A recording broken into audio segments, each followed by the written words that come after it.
Looking to optimize your workforce and improve care continuity?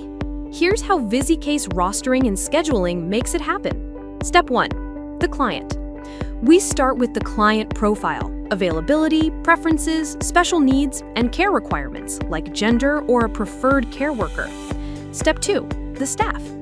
Next, we pull in staff profiles, skills, availability, preferences, and location, all essentials to building the right match. Step 3. Predictive rostering. Now the magic happens based on support requirements. VisiCase uses award interpretation and intelligent matching to rank staff based on skills suitability, proximity, resource cost, and service continuity. The result? A fully costed roster that balances compliance, efficiency, and personalized care before a single shift is scheduled. VisiCase doesn't just roster staff, it optimizes every hour of care. For more information, visit to www.visicase.com.